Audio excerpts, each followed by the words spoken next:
I'm Krishna. I'm having 10 years of industrial experience working for a global MNCs as a lead cloud engineer and database architect.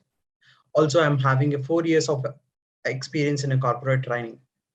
So for a quick recap, right? So I know data engineer or data analyst or a data scientist, how they are going to use the SQL and what purpose they will use the SQL.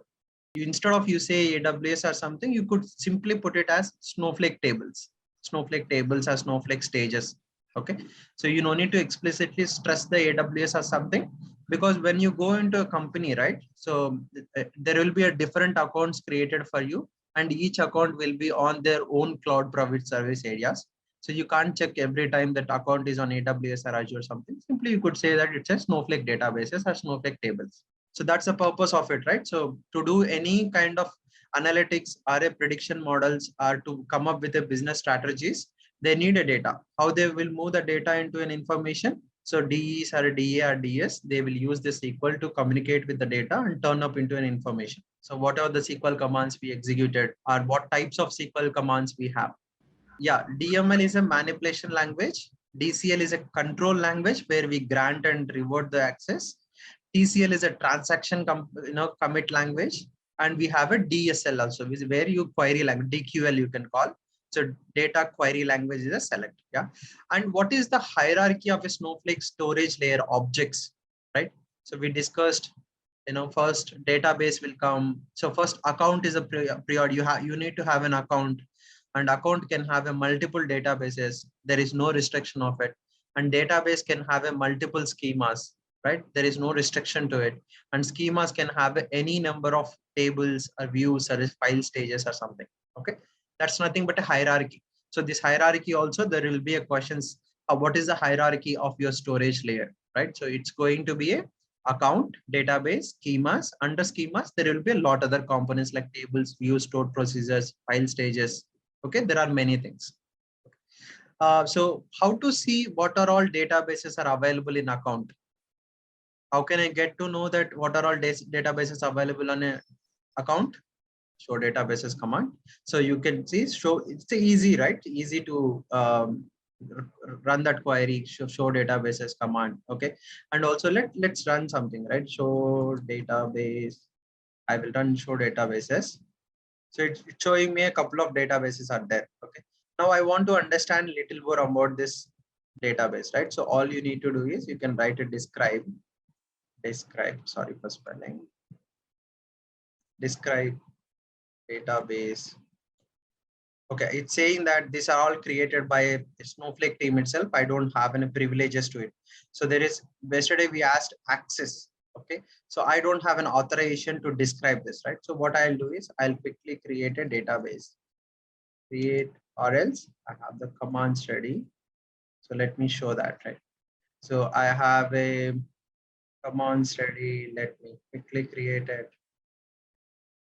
I'll pass these commands also. You could change a bit of it and you can practice it. Okay. So let's create some database. Okay. So I'll go. What I'm trying to do first, I'm checking if demo YT is there or not for me. Okay. This database is there or not for me. I'm checking. So how can you check if exists? Okay. What I'm saying is if this database exists, drop it. Okay. So I'm going to check if there is there. So I click executed. So demo YT is already dropped. So there is nothing. So there is nothing. So it's already said that demo YT is already dropped. Okay. Similarly, I'm running a drop for another database also. Okay. It's already dropped. So now I'm going to create a database. Okay. Create or replace. Okay. What is replace here, right? So replace is nothing but if it is already exist. Demo YT, if it is already exist, what we are saying is replace with the database name what I'm creating right now. Okay. Or simply if the database is not there, simply what you can do is create database and database name. Okay, you can create that way, or you can create a replace also. This is a good practice. So every day in projects, right, to show that you have little experience, always should write in this way. Create or replace is a standard way to write it, or you can directly write this way also. There is nothing, the commands will work. Okay. In this way also you can write it, there is no problem, but this is a more standard way. Okay, so I'll create a database. So now you see I have created a database. Let's see what are all the databases we have. So my demo YT is there. Okay, now I want to describe this database. Okay, so this database gives me information saying that this database have two schemas, that is an information schema and a public schema. Let's see this side also, it is created or not. And so it's created for me. If you go inside, it is saying the information schema and public schema is there. It is saying that what is this actually? It's a schemas. Okay, it's a schema, and when it is exactly created. So it is created today at 1859. It's in US time. Okay, so you now, if you want to say that you have created a database and going forward, right? Going forward in this particular session, I want to use this database and the tables and the schemas lies under this database. So what you can do is a Snowflake command is use database and database name. So if you see here, as soon as I execute this one, my context will change here. Okay, so let me see. Okay, so yeah, instead of that, let me take out this one. So I'll take out this. Okay, I'll put a Snowflake here, and I'm not putting. So I'll execute this use database. If you see, as soon as I executed here, my context has been changed to demo YT.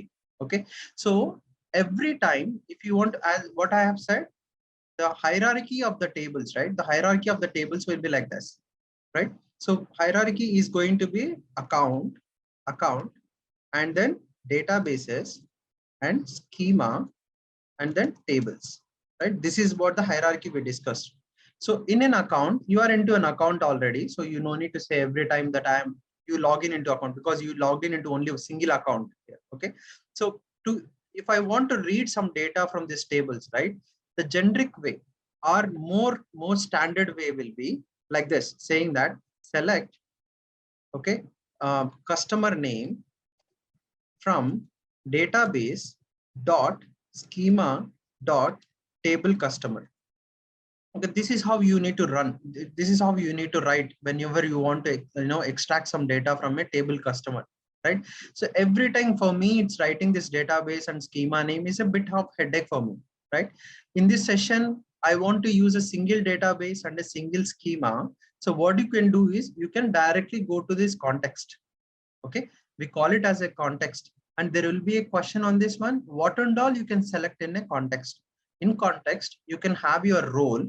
Okay, so there is a multiple roles. You could see switch roles. So you could see multiple roles will be available. You can choose any role out of it. Okay, and you can select a role, and you can select a warehouse, right? Warehouse is nothing but what kind of what kind of resources, what kind of compute resources I can able to provide. So if you think in this session, I want to use very minimal resources. Okay, I don't want to put a more cost on this running this queries. I want to use a very minimal resources.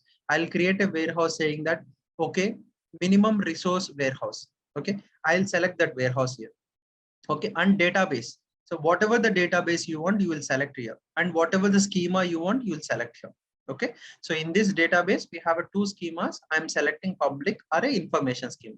So once you select this context, right, in this whole session, you no need to provide the database and schema. Okay, just provide the table name. So then going forward, you can write like this. Okay, you can write like this. So automatically your query will understand the context. Okay, Krishna already told me that demo YT is there and public is there. Just read a table customer out of it. Okay, so this avoids a more coding or a more SQL code. It's making little more easy for the people who are writing a SQLs. Okay, so just keep in mind, we call this particular ribbon called as a context. Okay, whenever you go into a project, your lead saying that, okay, put this all details in your context. Okay, don't get confused. Context is not a service or something like that. Context is nothing but you are defining for that particular session what kind of databases you want to read or what kind of schemas you want to read with the warehouses. Okay, and also if I create every worksheet can have its own context. So in this context, if you see in this page, right, in this worksheet called, say, let's say this worksheet name called training, I'll put. Okay, Okay, I'll create if you see in this training worksheet, I'm using demo YT and public. So I'll create a one more worksheet. I'll simply go, I'll set my context to demo YT and information schema, right? So this session is totally dedicated to demo YT database and information schema, but training is dedicated to demo YT and public. So just to understand, every worksheet, you have a flexibility to use every worksheet with its own dedicated context. Okay, if you see in an Oracle or any place, right, in comparing to the other cloud services or on-premise, once you set a context, either you need to change the context or you need to mention the fully qualified name. Okay, so this is nothing but a fully qualified name, fully qualified name. Okay, so in SQL interviews or anywhere, right, they will asking saying that how can you mention a fully qualified name? Okay, then you need to say that I'll mention a database dot schema dot table name. Okay, that's called as a, so okay, yeah, so fully qualified name, how it comes, this is the fully qualified name. Okay, so definitely don't get confused here. Okay, if you are any person is asking how to define a fully qualified name or just a name of the name. So what we discussed context, we discussed a fully qualified name, we discussed if exists, right? So this question, whoever deploying, right? So whoever deployment, so we developers as engineering developers, right? Developers will do developing, they do testing, they will migrate the code to higher environments, and they will put it into your production as well, right? So whenever you are developing, whenever you develop and deploying into an higher environments, so what is the deployment will happen? So people who are into IT, right? So I will code a development code. I will develop a code in development environment. Okay. And then I will test it. Whether it is working fine or not, I will test it. Once you test it, what you will do, you will get a sign off from your client saying that, okay, everything is working fine. This is what we expected. Okay.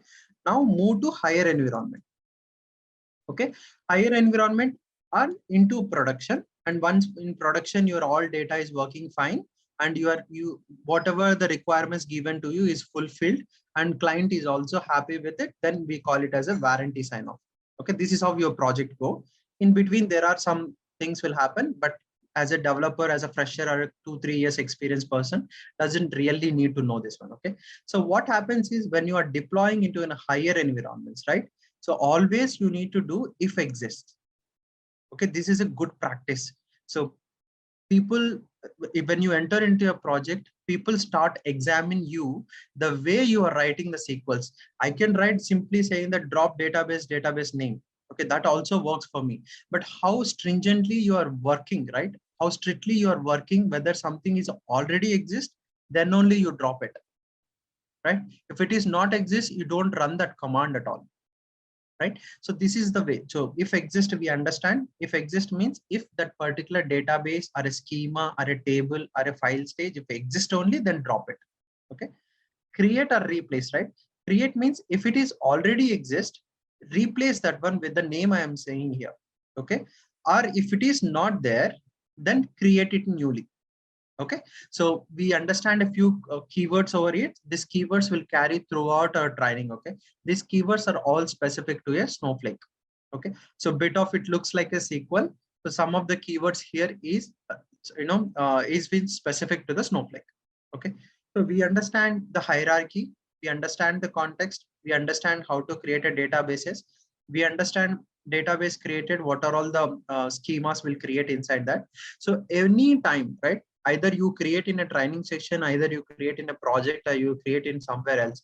As soon as you created a database, okay, Snowflake will give you two schemas adding to it. The two schemas are information schema and a public schema. Okay, what is information schema, right?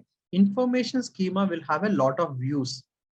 Okay, we will discuss about what are the views. Okay, so in these views, you see this is called as a columns are there. Okay, yesterday we discussed a table is nothing but a rows and a columns, a collection of rows and collection of columns, right? So a client will come to ask you saying that in this whole database, okay, in this whole database, how many tables are there and how many columns are there, right? Then what I'll do, I can't go and start calculating, right? Start counting that this table have 10 rows, 10 columns, add it to the next table, 10 columns like that. You can't do that. Okay, that takes an ages for you to count the number of columns or a number of rows.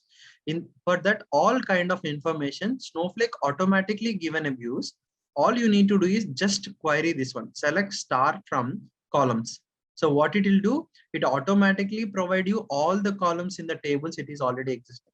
All you need to do is query this table, export that report and send it to the client, right? So this makes our life easy. Instead of calculating to every table, everything information will be already available here.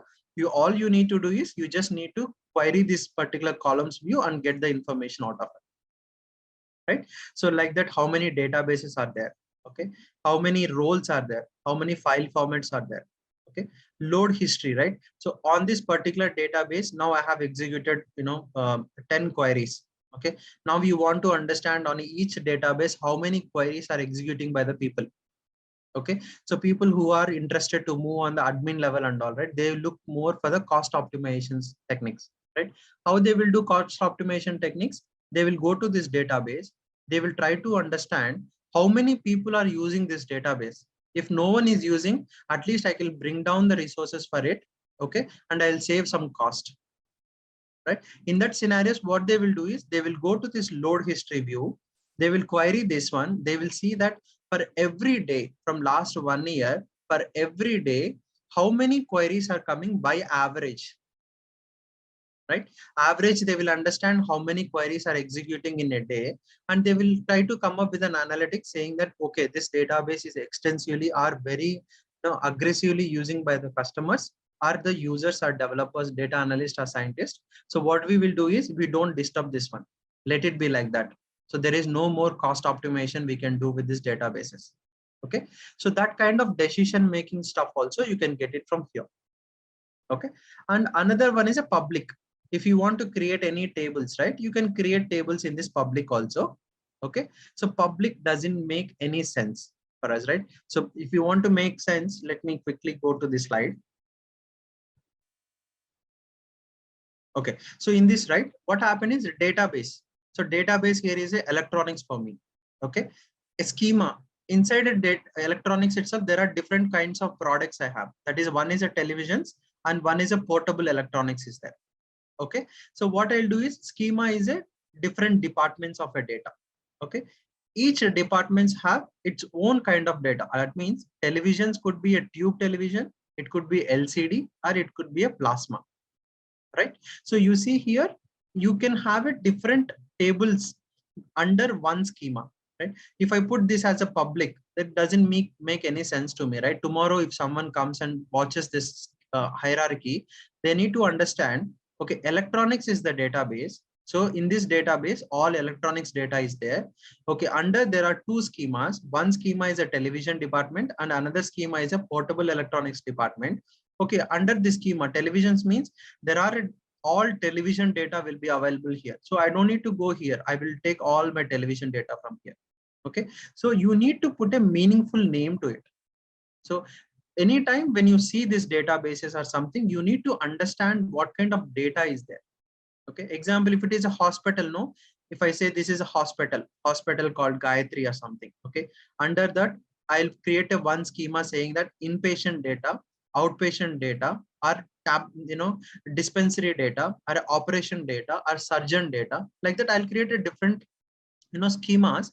So whoever they directly see here, right, they will understand I need only surgeon information. I'll just directly go to schema surgeon and I'll access the data. Okay, so you always should put some meaningful name for the databases and the schemas and the tables as well. Okay, so this is how the hierarchy comes. Okay, so this is a console, how it is, right? Console, I'll also show console and I'll just explain very quickly. So this is the place here you see all your databases, tables and everything. Okay, and also you can hover on any this one, right? So you can see the schema is created and created on this one. And if you create any tables, right, this will show the tables also. So if you see this is a schema, or else I would say sample data is there. I'll go to some tables. Okay, I'll go to tables. There is a call center data. You see call center data, next to call center data, there is a black box open. It is saying table name is a call center created on 11/12/2021. and there are 54 rows in this one, and the size it occupied is 21.5 KB it is occupied, and cluster is a linear cluster. So that means there is no cluster is being applied on top of it. So we will discuss later in the clustering concepts and all. So the cluster is applied on it. So it's a linear cluster. So there is nothing explicitly applied on it column level. Okay. So you could see this kind of information also. Okay. And the top ribbon says, right? So this is your account information and history, right? History, you can see what are all the things you have executed. So you see everything today I have executed. Today morning I have executed all this stuff. So it will show that, okay, you executed all these queries, okay, with query ID. So any query you execute on a Snowflake will have a unique number called as a query ID. There is a very much useful information in this query ID. Going forward, we will learn this query ID. Definitely, there will be a questions on this query ID. Using query ID, how can you retrieve the data? How can you bring back into a different shape? How can you say that this particular query executed at a particular time? Okay, so and it gives what warehouse you have used, how many clusters and sizes. This concept we'll discuss in further sessions. Okay, and the session you executed, you see all these queries are executed having a same number. That means I executed it from the single worksheet. Okay, in this worksheet only I have executed. This worksheet will have a session ID. That session ID number is nothing but this session ID number. Okay, what time I executed and what time it is ended. Okay, and how much time it has taken and where exactly the data has read. Okay, so you see this, there are different colors are available, right? We will discuss these colors. Okay, this is a catching mechanism we call in a Snowflake. This catching mechanism helps you to reduce the cost while you're reading the data. Okay, this thing you can't see it in any of the cloud areas. Cloud providing services are on premise, definitely you can't see this one. Even in cloud areas also you can't see this one. This is a one unique feature developed by a Snowflake. You can understand on from which layer the data is coming. Okay, if it is coming from metadata layer, there is a zero cost we discussed. Okay, if it is coming from the virtual layer, there is a minimum cost. If it is coming from the storage layer, it's an actual core cost. Okay, that we will discuss. And how many bytes of data it's scanned. Okay, and client information, it's a Snowflake UI you executed. Are you used a Snowflake for Python? Are you executed a SnowSQL? Are you executed a SnowSpark? This will say that this particular query from where it is being executed. It is saying, if you see here, it is saying for me, you executed this query from a Snowflake UI. Okay, and it's a Chrome, you have used a Chrome. Okay, and it is saying Windows 10. So it able to understand from where this particular query also been executed. Okay, and you could see a lot of ribbons as well, where you can navigate to databases, share. If you share some data with a different department, you can have it. Marketplace, where it is this marketplace, right? You can communicate with the different companies also, right? So what will happen is you have a company, right? So example, you have a SIM company. Okay, Airtel you have. Airtel will not able to reach out to every customer. What they will do is they will hire some third parties. Okay, and third parties will run a campaigns and talk to customer and get that bit done for the Airtel, behalf of the Airtel. Okay, how the third party will share a data with Airtel, right? They can put the third party data in a marketplace, and Airtel will ask for the permissions to get the data from a third party, and they will exchange the data here. Okay, so this concept also you don't see it in cloud areas. In cloud areas, they will do it in a different way, not in a data warehouse. Either they will put a data into an S3, or they will put a data using some time frame files. Okay, so to get the data into cloud data warehouse in different clouds, they have to process. But here all you need to do is you need to take the permissions. Just you say that I need I need an access on this one. You just click that one. So the third party team will get a mail, and they will just accept that mail. Once your mail is accepted, you can able to access the data. Okay, you have to pay for that to the third party, right? That's an agreement. So we will pay for you. You do your work for me outside my company. Okay, so this marketplace, you can exchange the data. Okay, warehouses is the processors. Worksheet is where you will run all your homework, or you say your SQL queries or analytics and everything. History, we just seen that what are all the query history you have executed. And account is for the account details, your account details and your where you are landed. All this information you can see in account. And billing also you can see in your account, how much is charging for each query, how much I have spent for a week. and I could see a graph saying that in this year, in which month I have spent more. Okay, like that, you can see all this information. Okay, partner connect is, we don't need to learn this partner connect. This partner connect is mainly for the ecosystems which are helping the Snowflake to maintain that sustainability. Okay, example, AWS is a partner, Infosys is a partner, Wipro is a partner. So Infosys, Wipro, all these companies will work for a Snowflake also, okay, to generate some futures. Okay, so saying that worksheet I want into a different shape, right? Snowflake team will pass that requirement to the Infosys, and Infosys, what they will do is they will start working, changing the UI of this worksheets. Okay, Infosys, Wipro, Mahindra, these are all the official tech partners for this Snowflake. Okay, help is for all your documentations and notifications. What is notifications, right? If you think that you have only 100 rupees, okay, then you are running a query and which cost you that more than 100 rupees, then you can put a notification saying that whenever that query reach to 99 rupees, you notify me. Okay, this notification you can get an email, or you can get it over a web UI also. Then you will get to know, okay, this query is going to hit the 100 rupees, so I will stop that query. Okay, or billing also, in this month I'm going to cross 1,000 rupees, I don't want to cross 1,000 rupees, I'll put as soon as it reaches 500, you let me know, I'll stop the database. Like that, you can put all this notifications also.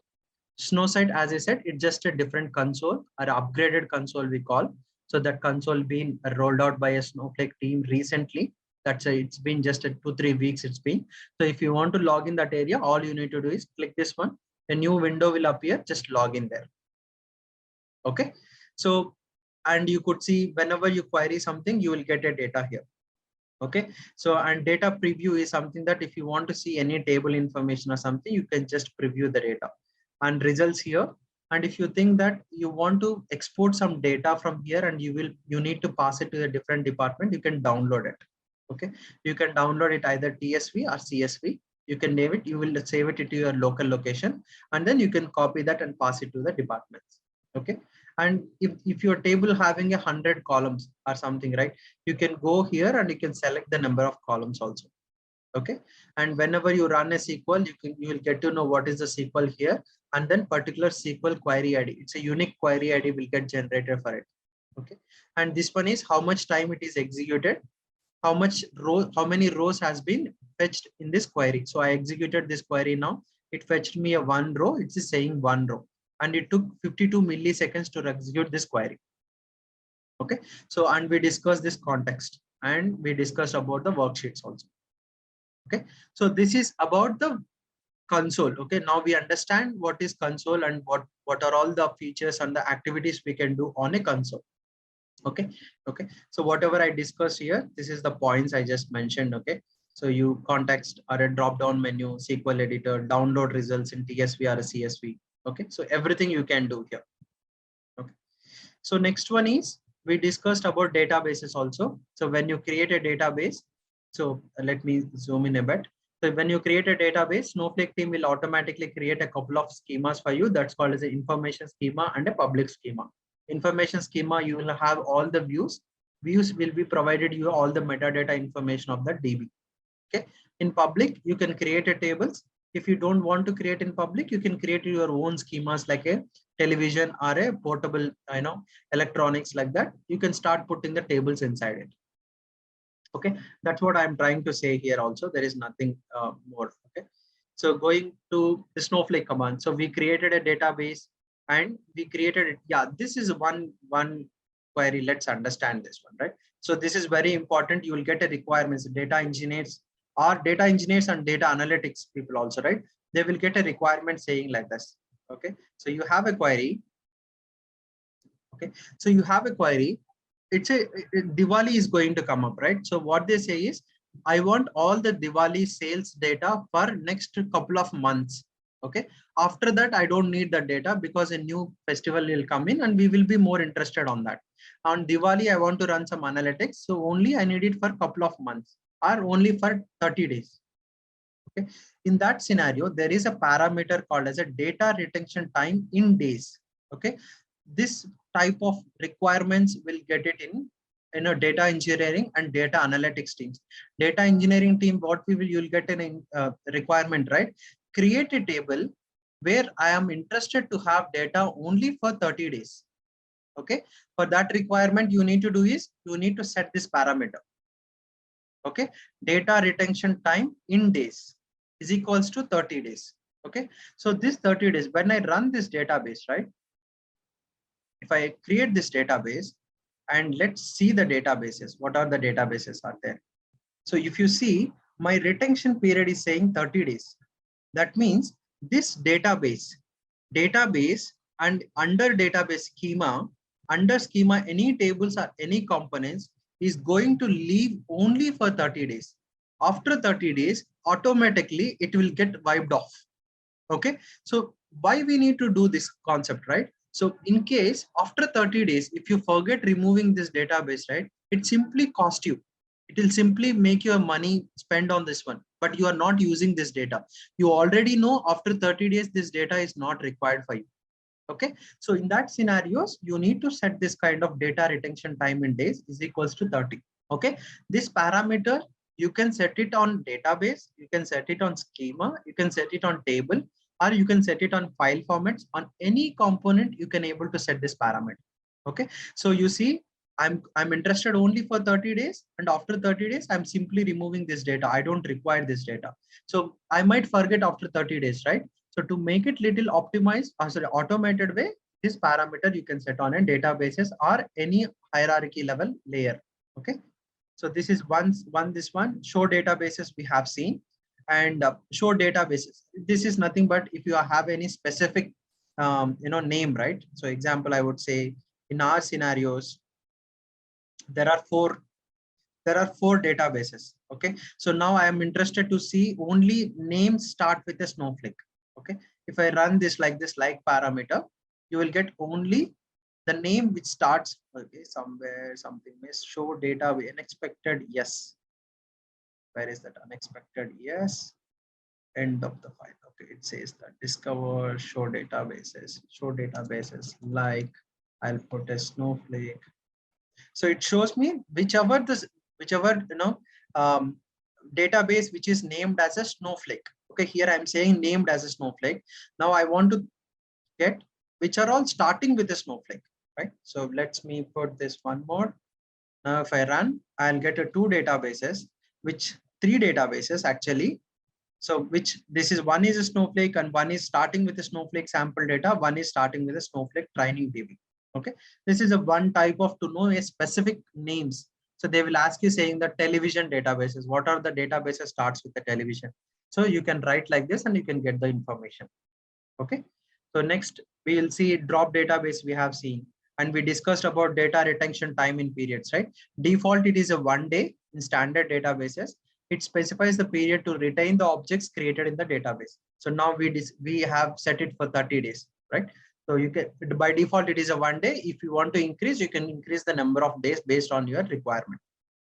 Okay, and schemas we discussed. So every database will have a schemas, any number of schemas, and schemas can have a different number of tables, and each table will have a different number of columns. Once you injected data, different number of rows will be available in the table. Okay, so one example I have provided here. Okay, but one thing keep in mind, under database, the schema names should be unique all the time. You can't have a two schemas saying the television and television. Okay, you can have television underscore 1, television underscore 2, you can have it. Okay, similarly in table names also should be unique, right? You need to understand what table is what table, right? So you can't have every table with the same name. Okay, so every table you can't have it as either LCD or a plasma. You need to have its own names and what kind of data it is stored.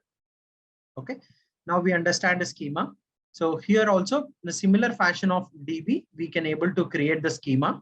Okay, even on schema also you can put a data retention time in days is equals to 10.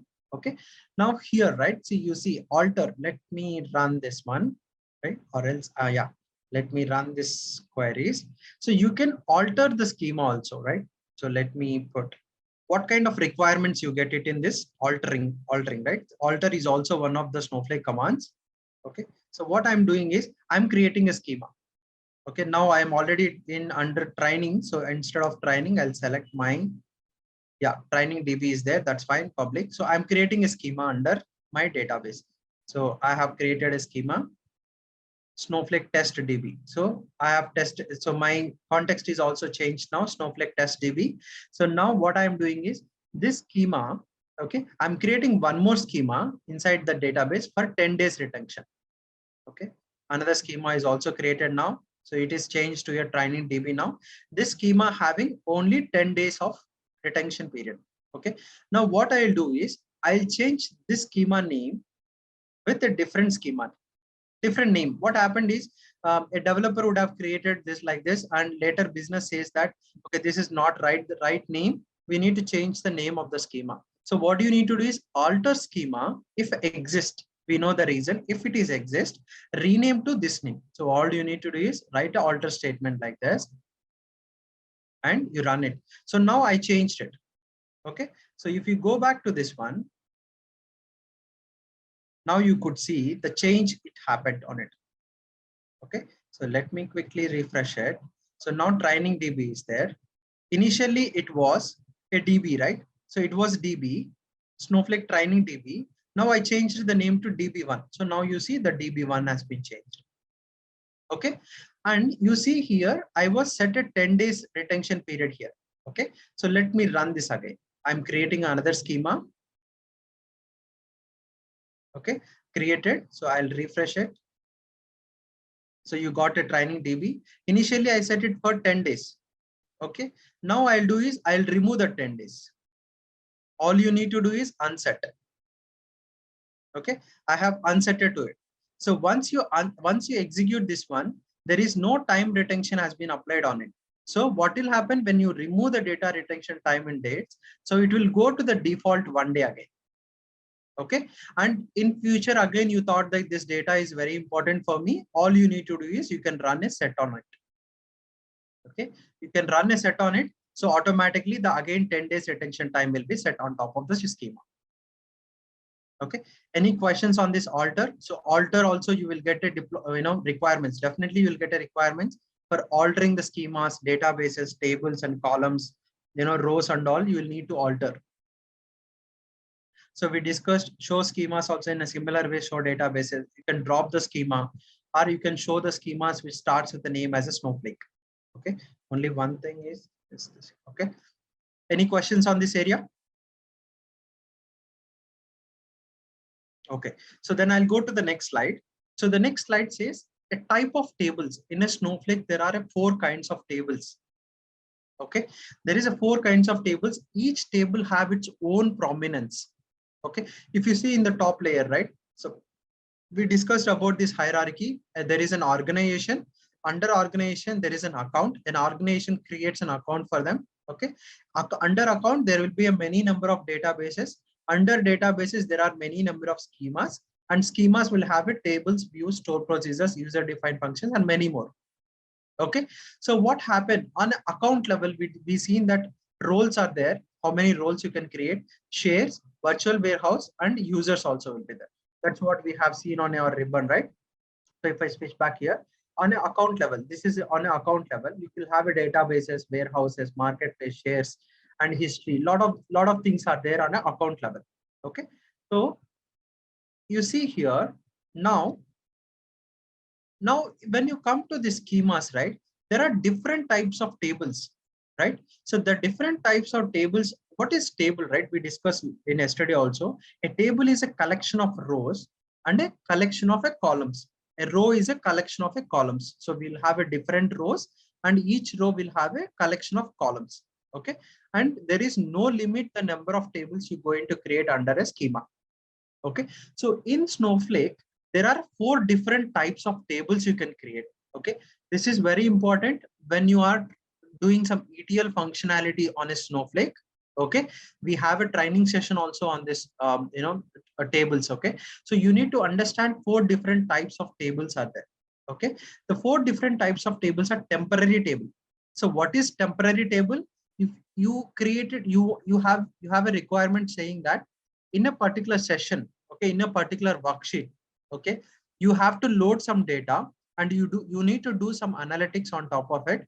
After that, after you ending that session, okay, that means after you closing that worksheet, you don't need the data to be available. Okay, in that scenarios, you will create a tables called as a temporary table. Okay, what this temporary table is, this temporary table will be available only for that particular session. As soon as that session is completed, this table will be automatically removed. Okay, there is nothing you can able to do a backup on it. Okay, so what is a session? We see this worksheet, right? One worksheet, if you see, so I'm into this worksheet. If I create a table, okay, let me create a table one. Okay, so I'll quickly go here. I'll create a table. Okay, I'll go here. I'll create a table. So here it is a replace table and table name is a temporary table. Temporary table, right? I'll create this table. Okay, the table is created now. Okay, so as soon as I close this session, right, this table will be disappeared. So let's see if this table is there. Okay, I'll go here. You could see there is a table created. If you see here clearly, there is a time is there. There is a circle and there is a time.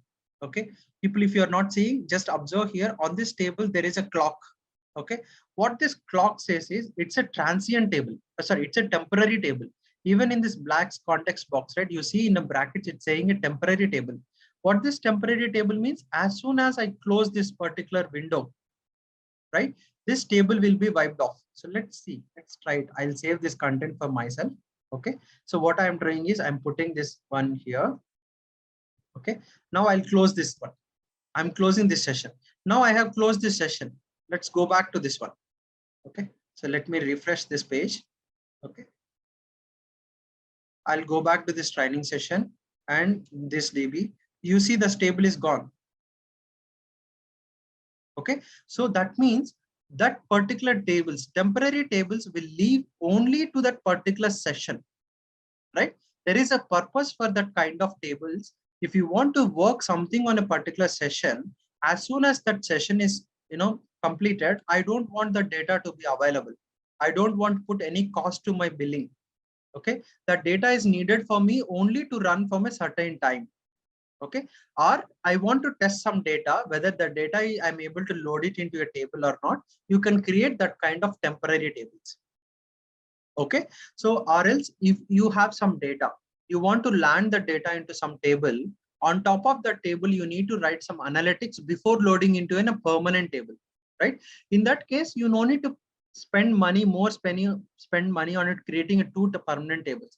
You can create for first landing level, you can create a temporary table. After your analytics is successfully done, you can load it into a permanent table.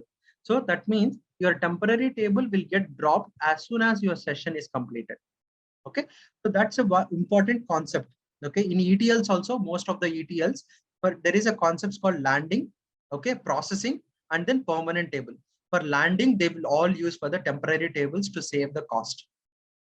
Okay, as I said, there is here, right, there is a fail time travel we discussed yesterday. We will discuss comprehensively in next coming sessions. And fail safe is a disaster recovery fail safe. That means if something happens to your tables, whether you can able to retrieve back the tables or not. Okay, so fail safe is nothing but to get it back into a same shape if any disaster happens. Okay, for temporary tables, there is no disaster recovery. It's a zero disaster recovery.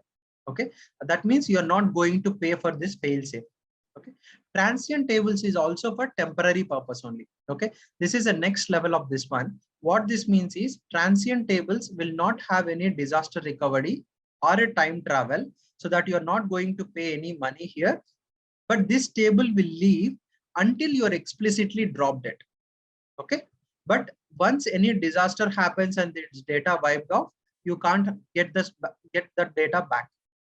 Okay, that's, you see, temporary table will automatically drop as soon as the session is completed. A transient table, what happens, table will resist, but any disaster happens, there is no backup for it. Okay, if you go to the permanent, right, permanent standard edition, that is like what we have actually registered, right? So in standard edition, the tables will be live until you explicitly drop it, and there is a disaster recovery for 7 days. If you think that, if you see that your table is dropped due to some disaster happened, you will still have a 7 days. You can raise a request with the Snowflake team, you get back your table back into your databases. Okay, in enterprise edition and higher editions, right, So you can have this time travel for 90 days. In this, you see, you have only time travel for 1 day. Here you have a 90 days. That means all your 90 days shape of your data, each table, each time you change it, right? It will take that snapshot and it will keep it into a memory. For 90 days, you can bring back your shape of the data. Okay.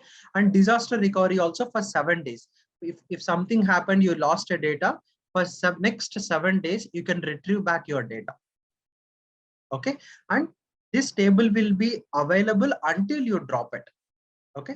So as soon as the numbers here you see in this last two slides, this last two boxes, right? As soon as these numbers are increasing, your cost is going to increase. Okay. What kind of data they store in the permanent tables? If company thinks that data is very crucial for them, it's very important to run the business, then they will take a decision having the data in a permanent types. Okay. If they think that there is some analytical data, still I can create the data from a permanent table. For that kind of data, they create in a temporary. They think that they need a data only for certain time and they don't need it after that. If I lose the data is not a problem for me, then they will go with a transient. Okay. So this kind of modeling and architects, okay, or a data engineer also can, put these efforts in this one. An architects and a data engineer will take a collaborative decision what kind of tables they want to create. Okay. This proves a knowledge saying that what are the types of tables are there and what kind of tables will be helpful for your project fulfillment. Okay. An architect says that, okay, this kind of data we can store here. And data engineer says that, Sui architect, so we will share this data. We will take a risk of loading a data into a temporary table. You tell me you are happy with it and business is also happy with it. I'll implement that kind of solution for you. Okay. So it's a collaborative decision that you and architect and a data engineer is going to take a decision what kind of tables needs to be used for that particular project. Okay. Tomorrow I'll explain more about these tables, how to create these tables. And there is one more concept called as an external table. If you want to access data from AWS, Azure, or a GCP, we will explain that also in detail. Okay. With that, we can wind up for today's session. Have rest of day good. Okay. Thank you so much, everyone.